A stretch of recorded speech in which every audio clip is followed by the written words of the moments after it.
4월 24일 일요 본문을 시작하도록 하겠습니다. 부처님 말씀 함께 하겠습니다. 수단이 빠따 바세타이 경 13번 개송입니다.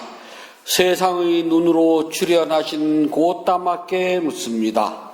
세상의 눈으로 출현하신 고따마께 묻습니다. 출생에 따라 브라만이 됩니까? 출생에 따라 브라만이 됩니까? 행위에 따라 브라만이 됩니까? 행위에 따라 브라만이 됩니까? 어떻게 브라만을 알아보는지 모르는지 어떻게 브라만을 알아보는지 모르는지 우리에게 말씀해 주십시오.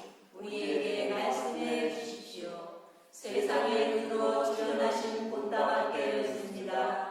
출생에 따라 브라만이 됩니까? 행위에 따라 브라만이 됩니까? 어떻게 브라만을 알아보는지 모르는지 우리에게 말씀해 주십시오. 세상의 눈으로 출현하신 고따마께 묻습니다. 출생에 따라 브라만이 됩니까? 행위에 따라 브라만이 됩니까? 어떻게 브라만을 알아보는지 모르는지 우리에게 말씀해 주십시오. 네, 편해주십시오. 바세타라고 하는 사람은 경에 나오는 당시 인도의 아주 유명한 가문 남자였습니다. 이 사람은 브라만 출신 계급으로서 상당히 높은 지위에 있답니다. 이 사람이 부처님께 여쭙니다. 당시 인도는 계급사회거든요. 지금은 인도 헌법에서 계급은 인정하지 않는다고 그러지만은 그래도 자신 그 출생 성분에 대해서는요, 인도는 높아지지 않아요. 우리말로 하면 양반 쌍놈 지금도 철저히 따지는 나라입니다. 그래서 브라만에 태어난 사람이 브라만이 됩니까? 아니면 계급은 낮아도 그의 고귀한 행위가 마치 브라만 같다면 그 행위로 인해서 브라만이 됩니까? 하고 물어봐요. 요즘 말로 하면은요, 금수저 물고 태어났으면 금수저입니까? 아니면 수저 집안 태어났고도 그 행위가 금수저처럼 우아하다면 금수저 됩니까? 하고 바세타 장자가 부처님에게 질문을 한 것이랍니다. 그리고 어떻게 해야지만 그가 브라만인지 아닌지 알 수가 있을까요? 라고요. 부처님 때나 지금이나 정말 변치 않는 거랍니다. 인간이 존재하고 어떤 사회가 구성되어 있으면 그 안에 계급은 필수적이랍니다. 사장이 있으면 직원이 있고요. 아버지가 있으면 아들이 있고, 이건 변치 않는 거거든요. 근데 각자 어떻게 해야지만 답게 살아갈 수가 있을까요? 답게 살아간다는 게 참 쉬운 일이 아니랍니다. 세상은 살아가는데요, 각자 근기, 욕망, 성품이 다르기 때문에요, 길 들이는 것도 다르답니다. 저는 출가를 해가지고 제가 이렇게 생각을 해보니까 한 40대 중반까지는요, 대중에서 조직 생활을 해서 살아왔어요. 그러니까 그게 몸에 배있는 사람이거든요. 저희가 어렸을 때 어른 스님들이 남 시키지 말아라. 어차피 할 일, 누군가 할 일, 네가 해라. 언젠가 할 일, 지금 해라. 아주 그냥 귀에 딱지 않게 들었습니다. 남 시키지 말아라. 네가 해라. 어차피 할 일, 지금 해라. 예를 들어서 뭘 하다 보면은 휴지나 뭐가 나오잖아요. 그러면 그냥 책상이나 주위에 이렇게 두거든요. 그리고 그냥 휙 가버리잖아요. 근데 자기가 했으니까 갖다 쓰레기에다 넣어도 되는데 그거 쉽지 않거든요. 그 버릇들이는 게요. 절에 가면은 제일 먼저 가르치는 게요, 친구 정리를 잘해라. 그날 하루가 어른들도 혼나고 구정 듣고 마음이 무겁고 몸도 마음도 고달프고 힘들만 저녁에 잠자는 시간이 되면 이불을 깔고 그 속에 딱 누우면 아무도 시비 안 하거든요. 그럴 때 이불장 문을 탁 열었을 때 가지런히 잘 정리된 그 이불을 펴서 덮으면은 오늘 하루가 정말 개떡 같았어도 내일은 그걸 보고 안심 않는다. 이불 정리 잘해라. 아주 눈을 딱 뜨면은 제일 먼저 이불부터 개라. 철칙입니다. 그래서 저는 낮에 아무리 피곤해도 이불 깔고 막 잡은 적은 없어요. 제가 만약에 이불을 깔고 이불을 덮고 이불 깔고 누워서 잔다 그러면은 정말 그건 뒤지가 아픈 거예요. 웬만큼 아파서 저거 안 하거든요. 그러니까 한번 이불장 속에 들어간 이불은 저녁에 잘 때 외에는 꺼내지 말아라. 특별할 때 외에는요. 그 다음 이제 옷, 목 매달지 말아라. 한복은 이렇게 가지런히 딱 해가지고 겨드랑이를 이렇게 못에다가 걸어놔야지만이 예쁘거든요. 바지도 탁 하게 되면 그 사폭 그 밑을 탁 걸어야지 그냥 이렇게 목 매달지 말아라. 그 다음 이제 이 옷구름이 이렇게 기름을 이렇게 치렁치렁 내려오잖아요. 그러면 그걸 주워가지고 이렇게 접어서 위에 탁 걸어놓으면 가지런하게 이쁘거든요. 그러니까 옷구름이 내려와서 치렁치렁 밑에 있으면 목 매달았다 그래요. 아주 어른 스님들이 질색을 하십니다. 옷 해가지고 요 탁 잡아가지고 탁 거는 거 하고요. 정말 그거 뒤지고 혼나거든요. 그게 왜 습관이 안 되니 그래요. 그래서 절집에 가게 되면은 장사물 개도 있잖아요. 똑같은 방식으로 개가지고 걸어 놓으면은요.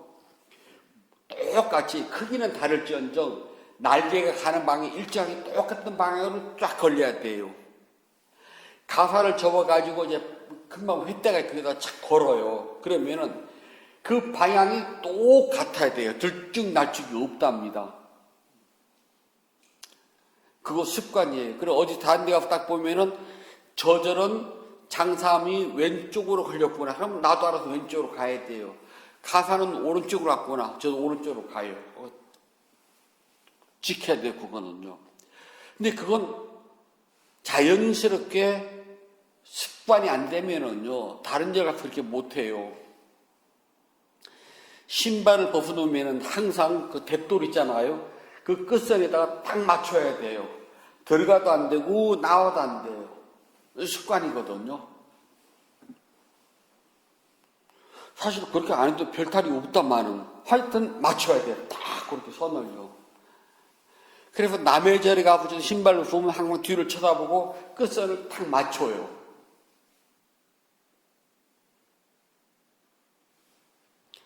그래서 스님으로서 절집에 살아가려면 습관 들여야 될 것이 있어요.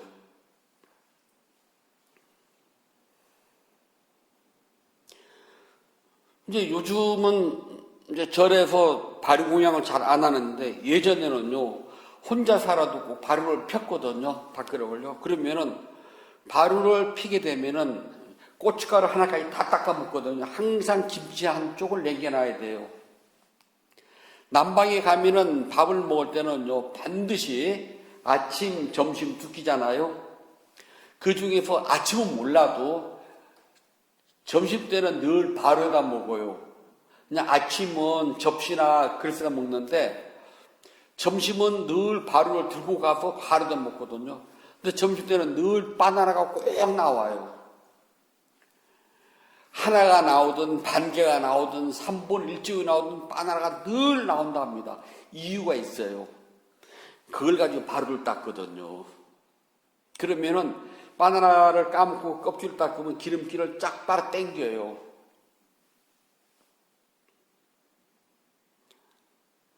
습관이랍니다. 그런데 세상을 살아가면서는요, 습관 들여야 될 것이 참 많고 많은데요. 대부분은 잘못된 습관은 빨리 드는데 고쳐야 될 습관은 그거 안 된답니다. 그래서 나오는 말이 잔소리거든요. 불자들은 세상을 살아가면서요, 습관 들이지 말아야 할 것과 습관 들여야 할 게 있답니다. 습관 들이지 말아야 할 것들은 욕심, 성냄, 어리석음, 같은 말이라도 빈말, 쓸데없는 말, 남을 화나게 하는 말, 추악한 말이고요. 습관 들여야 할 말은 부드러운 말, 아름다운 말, 미소 짓는 말, 선한 말, 진실한 말이고요. 가장 중요한 것은 공덕행 짓는 것과 수행하는 것 두 가지 습관을 들여야 된답니다. 그런데 쉽지가 않아요. 습관 들이지 말아야 할 것, 욕심, 성냄, 어리석음. 이거 생각처럼 그렇게 쉽게 되는 게 아니랍니다. 하지만 자꾸 습관 들여야 돼요. 알아차리고 알아차려 가지고서 고쳐 나가야 된답니다. 이게 고쳐지지 않으면 두 가지 길들여 되는 습관, 공덕행 짓는 것과 수행하는 것을 하기 힘들어요. 그냥 공덕행은 지으면 짓는 거를 끝이에요. 그런데 이거 쉽지가 않거든요. 정말 쉽지가 않답니다. 수행하는 것 더더욱이 어려워요. 공덕행 짓는 것은 그나마 조금 쉬워요. 근데 수행은요, 내 몸과 마음이 다 길들여져야 돼요. 어떤 일을 하는 데 있잖아요.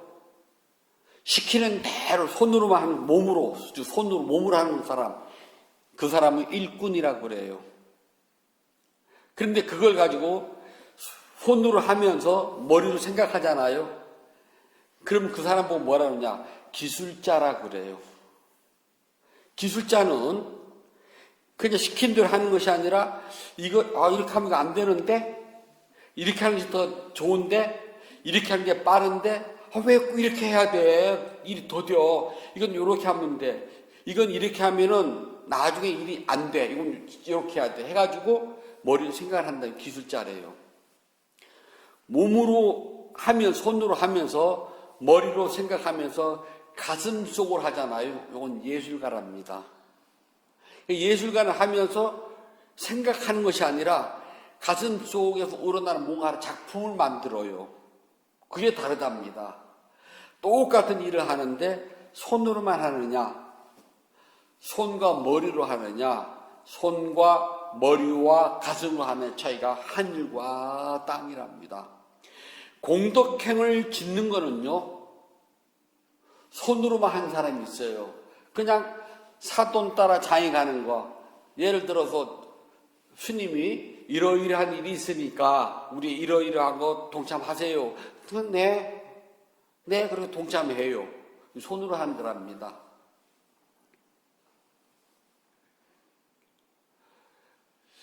내가 이렇게 쳐다보니 지금 스님이나 절에 이런 것이 필요하겠구나. 이걸 하게 되면은 좋은 일일 거야. 요건 손으로 하고 머리로 생각하는 거랍니다.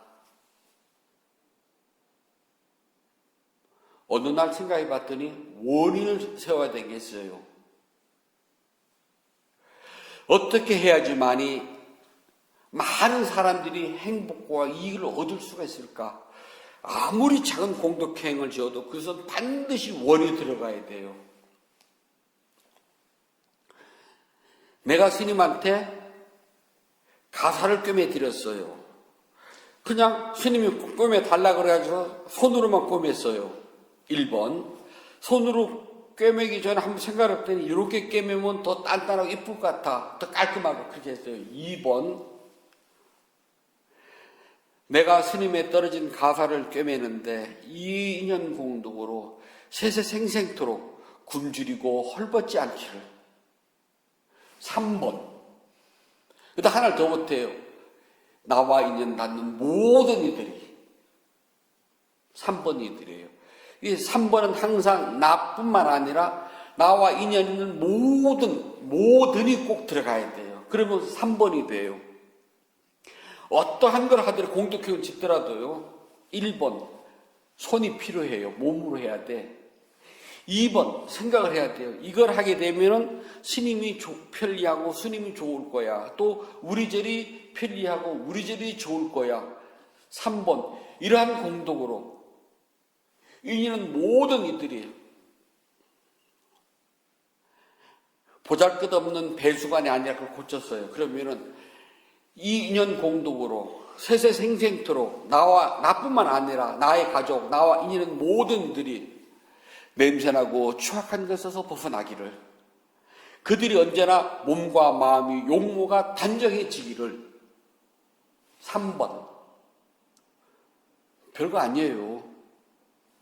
예술가는 마음이 들어간답니다. 기술자는 손과 머리를 쓰는데 마음은 안 들어가요. 그래서 새로운 것의 개발이 안 돼요. 1번, 시키는 대로만 해요. 그러니까 습관은 1번, 2번, 3번 중에서 1번이라도 드리면 다행이에요. 1번이 되면 2번이 돼요. 2번이 되면은 3번으로 개발되기가 힘들거든요. 하지만 해야 돼요.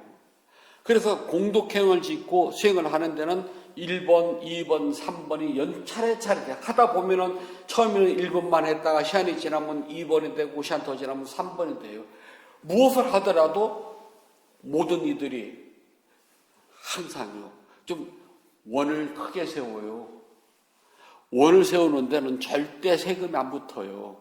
쪼잔하게 세우지 말아요. 그냥 내가 행복하기로 당연해요. 그건 너무나 당연하니까 그건 해야 되고요. 2번이 들어가야 되겠죠. 나의 가족이. 이것도 당연해요. 중요한 건 3번이랍니다. 모든 이들이, 인연 있는 모든 이들이, 생명 가진 모든 존재들이 늘 그렇게 세워요. 그러면은 언젠가 어느 생에선가 그렇게 되거든요. 그래서 부처님께서는 불자들이 공덕행을 짓는 것과 수행을 하는 것은요, 습관을 들여야 되고, 이게 습관이 들여져야지만이 앞으로 나가는 힘이 생겨요. 그래서 이 힘은 초월적이고 아주 특별해야 돼요. 그래서 부처님께서 6가지로 비유를 하신답니다. 공덕행을 짓고 수행을 하는 데는 아주 특별한 힘이 필요한데, 얼마나 특별하게 필요하냐? 6가지가 있답니다. 첫 번째는 용입니다. 나가. 왜냐하면은 공덕행을 짓고 수행을 하는 거는요, 힘이 세지 않으면 못해요. 물론 육체적인 힘을 말하는 게 아니랍니다. 용은요, 바람을 일으키고 비를 오게 해요. 인도나 우리나 같아. 용은 구름을 불러일으키고 바람을 불러와서 비가 오게 하거든요. 농사를 짓는 사람에게는 비가 몹시 중요해요. 또 농사를 짓지 않고 목축을 하는 사람도 비가 오지 않으면 초지가 다 말라 비틀어져요. 그래서 사람이 살아가는 데는 비가 몹시 중요하답니다. 그래서 용은 정말 아주 특별한 힘을 가졌다고 옛날 사람이 생각을 해요. 용은 바람과 구름과 비를 부르기 때문에, 그래서 용과 같은 상태, 아주 큰 힘을 가져야지만이 바람을 불러오고 구름을 일으키고 비가 오게 하잖아요. 그래서 불자들이 수행을 하고 공덕행을 짓는 것은 용과 같은 자세, 용과 같은 모양이 있어야 된다고 부처님께서 말씀하셨습니다. 그래서 나가와 같은 태도, 그래서 나가 와타, 나가와 같은 상태, 그래서 나가 바와 그래요. 그러니까 용과 같은 모양과 용과 같은 태도를 가지고서 불사를 해야 된답니다. 또 그렇게 해야지만이 공덕행을 짓고 수행을 해 나갈 수가 있답니다. 첫 번째예요, 용. 두 번째는 코끼리입니다. 가자. 우리 저 합천 해인사 있는 산이 가야산이잖아요. 저 어렸을 때 스님 왜 가야에 아무 뜻도 없거든요. 근데 어른들은 모른다 그러시더라고요. 왜 가야산인지. 그럼 통도사가 있는 산은 영취산이에요. 영취는 독수리 봉우리거든요. 신령스러운 독수리 봉우리거든요. 부처님 계셨던 산이 영취산이었다 그래요. 그럼 가야는요? 부처님께서 가야산에서 불의 법문을 하신답니다. 가야가 코끼리 산이거든요. 멀리서 보면 꼭 코끼리를 닮았답니다. 나중에 인도 성지순례 가셔가지고 시간이 넉넉하면 가야산을 올라갈 수도 있고요. 시간이 넉넉하지 않으면 이렇게 밑에서 쳐다봐도 돼요. 엄청 높아요.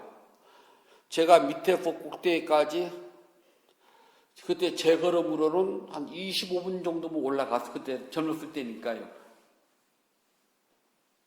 엄청 높죠.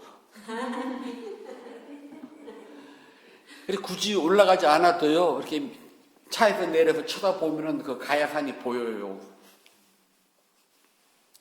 코끼리입니다. 가자. 두 번째는 코끼리입니다. 코끼리는요, 덩치가 커요. 코끼리가 다 성장하면은 그 무엇도 코끼리한테 다 하질 못해요. 세상의 모든 동물은 자기만의 발자국을 가지고 있는데 그 모든 발자국이 코끼리 발자국 속에 다 들어가요. 그래서 부처님께서는 늘 코끼리다 비유를 하신답니다. 그래서 부처님은 코끼리와 같으신 분이라고 그랬어요. 덩치도 크고 힘도 세기 때문에 다른 동물을 두려워하지 않고 유유자적합니다.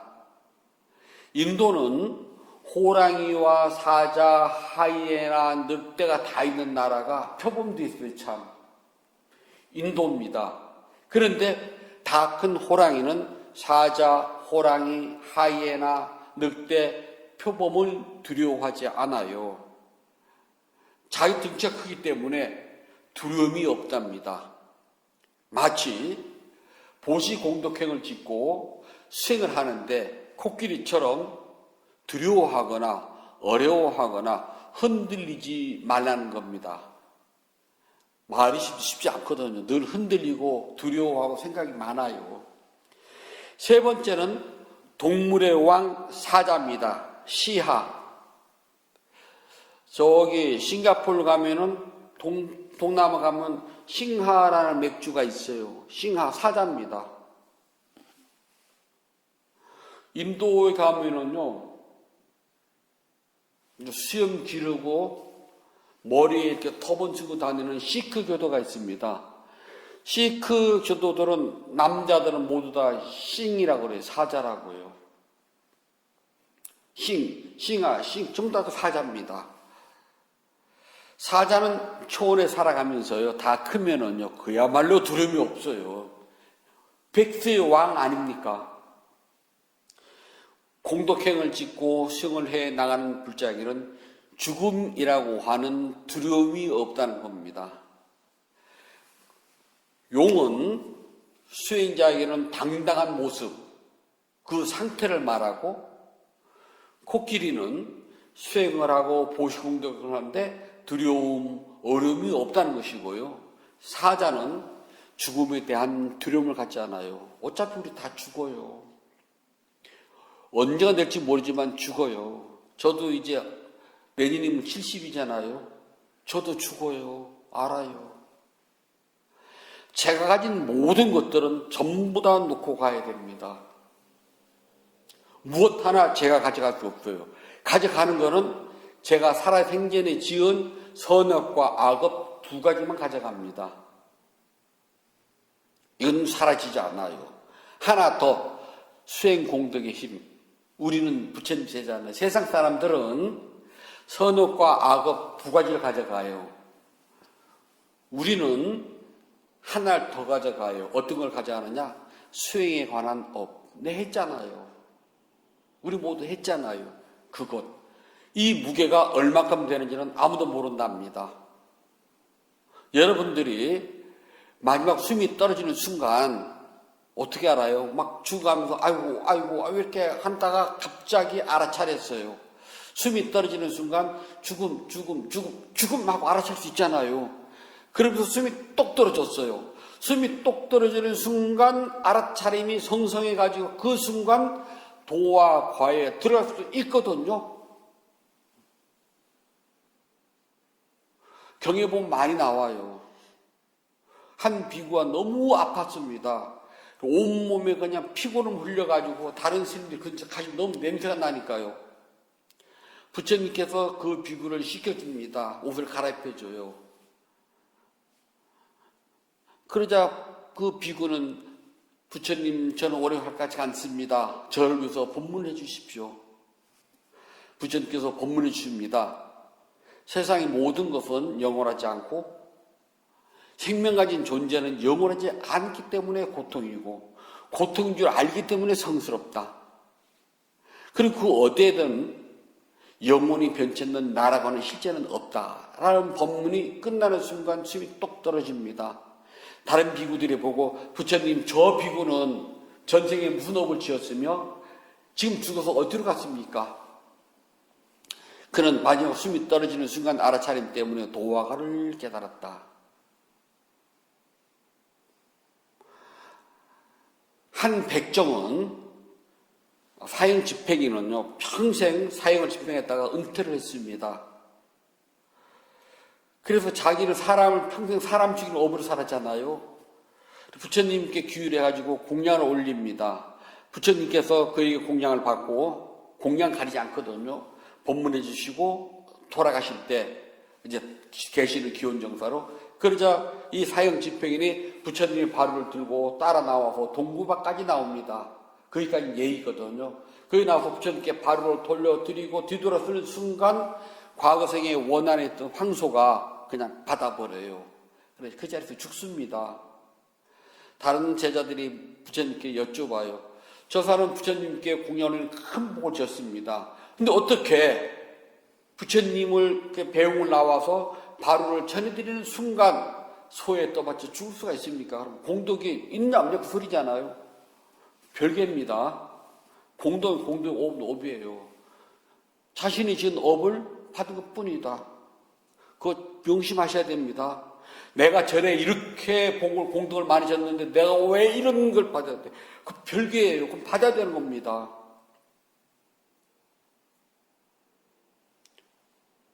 저 그 절에 살면서 진짜 좀 많이 봤거든요. 내가 이렇게 막 절에 와서 이렇게 잘하고 잘했는데 왜 우리 아들이 교통사고에 죽어야 됩니까? 우리 딸내미가 왜 이혼을 해야 됩니까? 어쩌라고. 내가 그 사람 과거를 모르는데 그건 별개예요. 공덕 지은 지은 거고 각자가 받아야 될 업은 따로 있어요. 공덕은 내가 졌잖아요. 교통사고로 죽은 이 사람이 업이잖아요.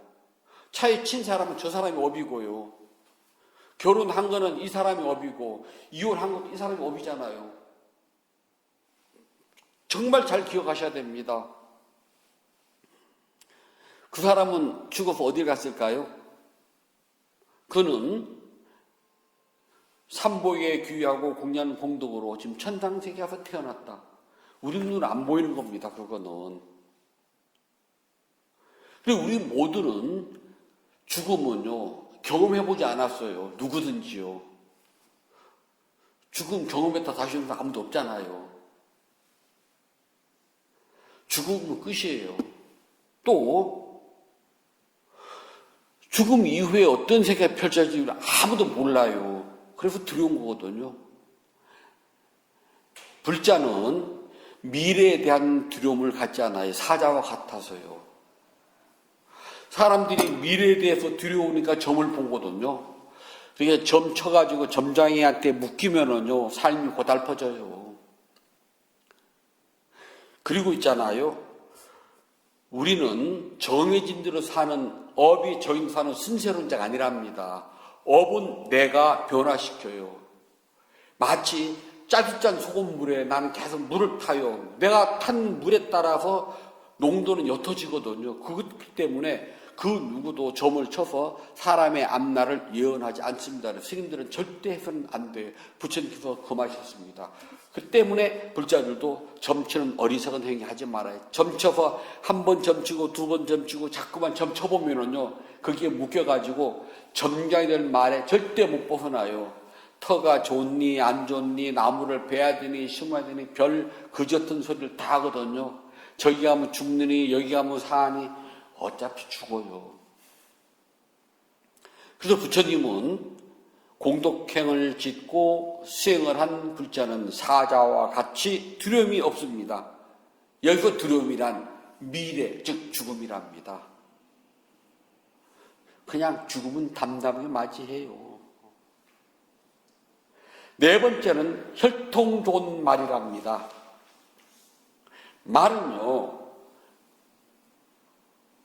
하루 종일 잠자는 시간을 제외하고 째찍을 맞으면서 무거운 수레를 끌고 간답니다. 나 혈통 좋은 말을 했잖아요.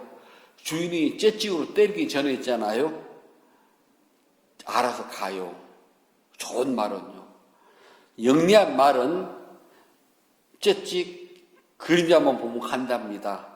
조금 덜 영리한 똑똑한 말은요, 째찍을 휙 하는 소리만 들으면 아이고 때리고 나고 간대요. 멍청한 말은 맞아야 간답니다. 여기서 좋은 말은요, 배우는데 능숙하기 때문에 주인에게 째찍을 맞지 않아요.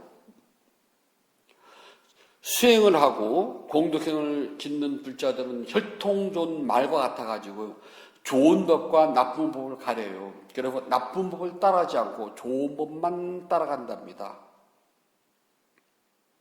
제가 늘 말씀드리잖아요. 주주가 돼서 불사를 잘하려면 요술 부리면 된다고요. 그래, 그 절 가면은 신통하고 영통하고 방통해가지고 소원이 이루어진대. 천도제를 엄청 잘하는데 한 가지 소원이 이루어지는데 두 가지는 못 이루나? 그리고 스님이 뭘 볼 줄 안대. 요건 부처님께서 절대 그만 겁니다. 볼 줄 알면은, 저도 텔레비전 키면 텔레비 볼 줄 알아.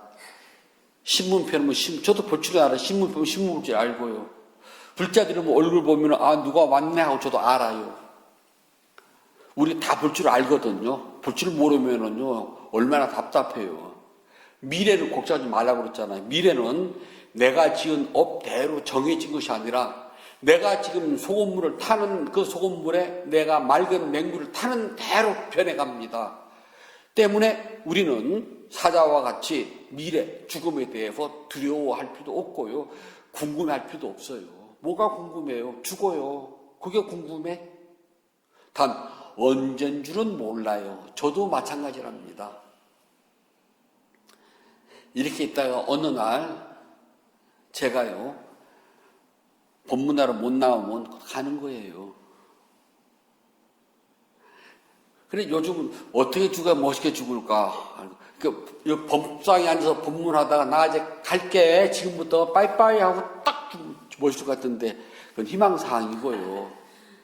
업대로 간답니다. 하지만 저도 제 업이 어떻게 될지 몰라요. 앞으로 남은 제 업을요. 다만 저도 살아있는 목숨이 있는 이상은 계속 저도 물을 탄답니다.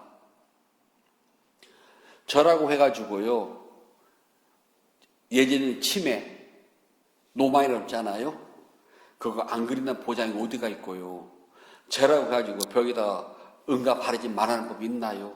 아니면은 사고가 나가지고요. 식문인한테 있잖아요. 우리 아무도 안 날 몰라요. 단 그게 정이지 않았기 때문에 저는 저의 소금물에다가 힘껏 맑은 물을 계속 탄답니다. 그렇기 때문에 좋은 법과 나쁜 법은 알아요. 좋은 법이란 열심히 수행하고 공덕행을 짓고 부처님의 바른 법을 조금이라도 더 열심히 닦아 나가는 것, 좋은 법. 나쁜 법, 부처님 하지 말라는 거 안 하면 돼요. 그래서 잘못된 법을 잘라버리고 좋은 법을 향해서 나아갈 줄 알기 때문에 부처님께서는 좋은 말이라고 그랬어요. 다섯 번째는 황소입니다. 황소는요, 뿔이 있기 때문에 호랑이도 있잖아요. 황소가 머리를 딱 하고 앞발을 굴리면 호랑이도 함부로 달려들면 죽어요. 동물의 왕국 보면은 사자가 들소한테 뿔에 받쳐서 날아가잖아요. 마치 정법은 튼튼한 아주 날카로운 뿔과 같아가지고 삿된 법이 오면 그냥 확 쳐버려요. 잘못된 견해, 잘못된 법이 바르게 수행을 하고 바르게 공덕행을 짓는 불자에 보면은 그냥 받아 쳐버리기 때문에요. 잘못된 견해가 들어오지 않기 때문에 부처님께서는 황소에다가 비유를 한 것이랍니다. 마지막에는 힘센 소, 암소든 숫소든 황소는 숫소입니다. 힘센 소는 암소든 숫소든 힘이 센 겁니다. 아무리 무거운 짐을 져도 잘 끌고 나가요. 감당을 합니다. 즉 공덕행을 짓고 수행을 하는 것이 아무리 힘이 들어도 감당을 해 나간다는 겁니다. 공덕행을 짓고 수행을 하는 것은 마치 힘센 소가 무거운 수레를 끌고 가는 것과 같아요. 이 세상살이를 해 나가면서 공덕행을 짓고 수행을 하는 것이 만만하지가 않아요. 잘 뚫린 아스팔트 도로예요. 한라당 가는 게 아니랍니다. 자갈길을요, 움푹 패이고 울퉁불퉁한 그 길을 무거운 짐을 지고 애써 끌고 나가는 것 같아요. 공덕행과 수행은 마치 힘센 소가 무거운 수레를 끌고 가는 것과 같답니다. 그래서 부처님은 수행과 공덕행이라고 하는 무게를 감당해 내야 되기 때문에 힘센 소에다가 비교를 하셨답니다. 그래서 부처님께서는 6가지 용, 코끼리, 사자, 말, 황소, 힘센 소에다가 불자들을 비교를 했습니다. 그래서 마치 용, 코끼리, 사자, 말, 황소, 힘센 소와 같은 불자들은 비정상적인 행동을 하지 않아요. 즉 잘못된 행동을 하지 않는다 합니다. 그리고 언제나 올곧은 행동을 해요. 그래서 불자들은 말과 생각과 행동이 비정상적이지 않고 늘 올바르답니다. 이 말은 자신의 잘못된 말이나 행동이나 생각을 잘 다스려요. 제어를 한답니다. 없애는 것이 아니라 잘 다스려요. 이 몸이 중생이기 때문에요. 수없는 윤회생 속에서 싸워왔기 때문에 나도 모르게 잘못된 말, 행동, 생각이 뿔쑥뿔쑥 튀어나와요. 그때마다 알아차리면 다스려진답니다. 그래서 없앤다는 말을 쓰지 않고 제어, 다스린다는 말을 쓴답니다. 그리고 보면 단타라고 나오는데 다스린다는 소리예요. 없애는 게 아니랍니다. 자꾸 다스리다 보면은 줄어들어요. 그래서 불자들은 바른 말과 바른 생각과 바른 행동을 하기 때문에 언제나 앞으로 나간답니다. 공덕행과 수행은 앞으로 나가는 힘이 돼요. 그렇기 때문에 불자들이 공덕행을 짓고 수행을 하는데 움츠러들거나 물러나서는 안 된답니다. 어제는 힘들었지만 오늘은 한 발짝 앞으로 나가세요. 그리고 내일 포기하지 마십시오. 바르게 하는 불자들은 어제보다는 오늘이 낫고 오늘보다는 내일이 나을 겁니다. 굳게 믿으세요. 눈에 비록 보이지 않지만 나는 한 방울에 맑은 물을 넣었답니다. 입도 못 댈 정도의 짜릿짠 업의 물을 가진 내가 그 누구도 모르겠지만 나는 알아요. 오늘 여기에다가 한 방울의 물을 탔구나. 한 방울이 별거 아닌다고? 아니요. 한 방울이 모아지면 바위도 뚫어요. 죽는 날까지 멈추지 말고 나가시면 됩니다. 어제보다는 오늘이 낫고 오늘보다는 내일이 날 겁니다. 우리는 앞으로 나갑니다. 어떻게? 용처럼, 코끼리처럼, 사자처럼, 힘센 아주 똑똑한 말처럼, 황소처럼, 힘센 소처럼요. 그러다 보면은 좀 더디는 하겠지만은 반드시 살아생전에 이 목숨 다하기 전에 도와 과를 성취하여서 윤회의 세계에서부터 완전히 벗어나실 겁니다. 부처님께서 말씀해 주셨습니다. 수단니빠따 바세타의경 14번 개소입니다. 바세타여 그대들을 위하여 모든 생물에 대한 출생의 차이를 차례대로 있는 그대로 설명해 주겠습니다. 바세타여 그대들을 위하여 모든 생물에 대한 출생의 차이를 차례대로 있는 그대로 설명해 주셨습니다. 그들에게 출생이 서로 다르기 때문입니다. 그들에게 출생은 서로 다르기 때문입니다. 바세타여 그들을 위하여 모든 생물에 대한 출생의 차이를 차례로 있는 그대로 설명해 주겠습니다. 그들에게 출생은 서로 다르기 때문입니다. 바세타여 그들을 위하여 모든 생물에 대한 출생의 차이를 그대들의 출생은 서로 다르기 때문입니다. 4월 24일 일요 본문을 마치도록 하겠습니다.